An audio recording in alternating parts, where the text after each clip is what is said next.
आज हम बात करने वाले हैं ग्रीन पॉलिटिक्स की, जिसे पर्यावरणवाद भी कहते हैं। और हम एक बहुत ही बुनियादी सवाल की तह तक जाएंगे कि हमारी राजनीति में प्रकृति की आवाज कैसे शामिल हो सकती है। सोचिए जरा, क्या हो अगर हमारी राजनीति में प्रकृति की भी अपनी एक आवाज हो। ये सिर्फ एक सवाल नहीं है, बल्कि यही ग्रीन पॉलिटिक्स की पूरी बहस का आप कह सकते हैं केंद्र है। ये हमें इस बात पर सोचने के लिए मजबूर करता है कि क्या हमारे सारे फैसले सिर्फ इंसानों के लिए होने चाहिए या फिर पूरी पृथ्वी के लिए। तो इस सवाल का जवाब ढूंढने के लिए हम इस पूरी सोच को 5 हिस्सों में समझेंगे। सबसे पहले हम देखेंगे कि इसका वर्ल्ड व्यू यानी विश्व दृष्टिकोण क्या है। फिर इसके जो कोर प्रिंसिपल्स हैं उन पर बात करेंगे। उसके बाद हम ये देखेंगे कि ये आइडियाज एक्शन में कैसे बदलते हैं। फिर जानेंगे कि ग्रीन पॉलिटिक्स के भी अलग अलग रूप होते हैं। और आखिर में इससे जुड़ी जो सबसे बड़ी बहसें हैं उन पर भी एक नजर डालेंगे। तो चलिए शुरू करते हैं पहले हिस्से से। देखिए, हर बड़ी पॉलिटिकल आइडियोलॉजी की तरह ग्रीन पॉलिटिक्स की भी एक अपनी बुनियाद है, एक खास नजरिया है दुनिया को देखने का। आइए समझते हैं कि ये क्या है। तो सवाल उठता है कि ये पर्यावरणवाद या एनवायरमेंटलिज्म आखिर है क्या।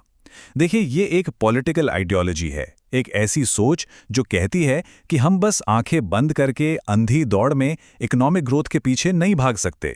इसका मानना है कि पॉलिटिक्स के सेंटर में, उसके दिल में पर्यावरण और उसका बैलेंस होना चाहिए, सिर्फ आर्थिक तरक्की नहीं। और यहीं पर सोच में एक बहुत बड़ा एक बुनियादी फर्क नजर आता है। पारंपरिक तौर पर क्या होता है, हम इंसानों को सबसे ऊपर रखते हैं, है ना। ऐसा मानते हैं कि प्रकृति हमारे इस्तेमाल के लिए बनी है। लेकिन ग्रीन पॉलिटिक्स इस पूरी सोच को पलट देती है।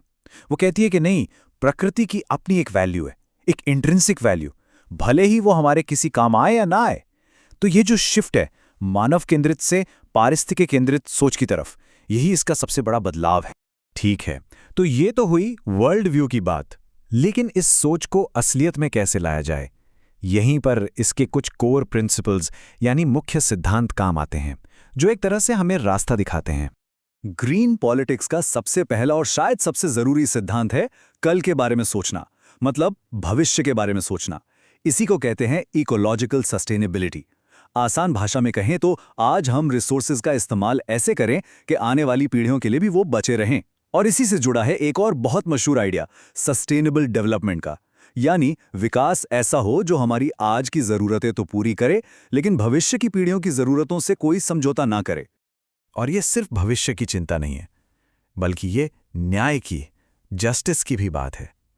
एक कॉन्सेप्ट है इंटरजेनरेशनल जस्टिस का। इसका सीधा सा मतलब है कि आज का एक्शन, आज का विकास आने वाली पीढ़ियों के साथ कोई अन्याय न करे।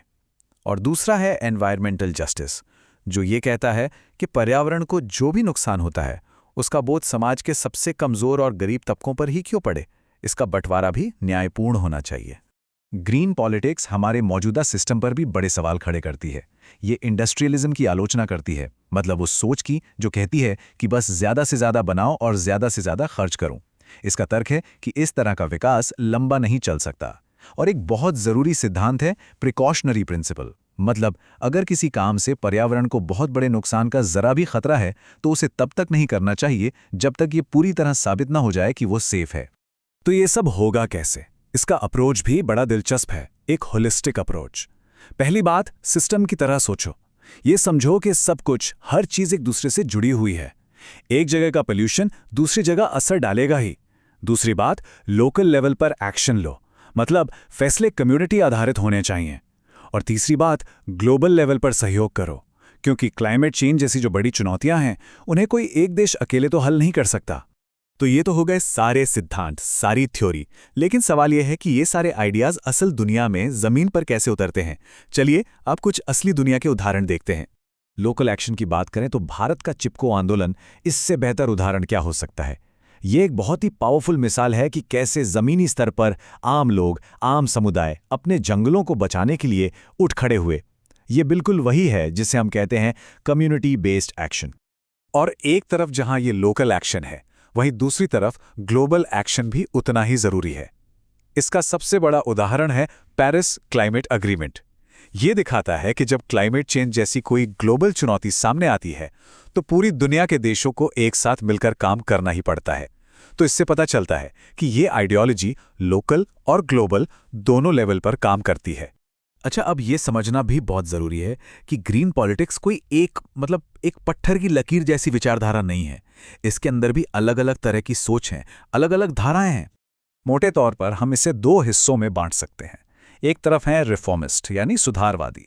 ये वो लोग हैं जो मानते हैं कि हमें सिस्टम को पूरी तरह बदलने की ज़रूरत नहीं है, हम इसी सिस्टम में रहकर बेहतर कानून बनाकर पॉलिसी में सुधार करके पर्यावरण को बचा सकते हैं। और दूसरी तरफ है रेडिकल यानी कट्टरपंथी। इनका मानना है कि नहीं, असल समस्या तो सिस्टम में ही है, हमें पूंजीवाद और इंडस्ट्रियल सोसाइटी में ही बुनियादी बदलाव लाने होंगे। और इन अलग अलग अप्रोच के पीछे बड़े बड़े थिंकर्स का हाथ रहा है, जैसे कि आर्ने नेस, जिन्होंने डीप इकोलॉजी का कॉन्सेप्ट दिया। वो कहते थे कि प्रकृति की वैल्यू इंसानों से कई बढ़कर है और हर जीव को जीने का बराबर का हक है। वहीं दूसरी ओर मरे बुकचिन थे, जिनकी थी सोशल इकोलॉजी। उनका तर्क था कि पर्यावरण का संकट असल में हमारे समाज के संकट से जुड़ा है, यानी जब तक समाज में असमानता और शोषण जैसी समस्याएं रहेंगी, हम पर्यावरण को नहीं बचा सकते। चलिए अब इस पूरी विचारधारा का एक बैलेंस्ड एनालिसिस करते हैं।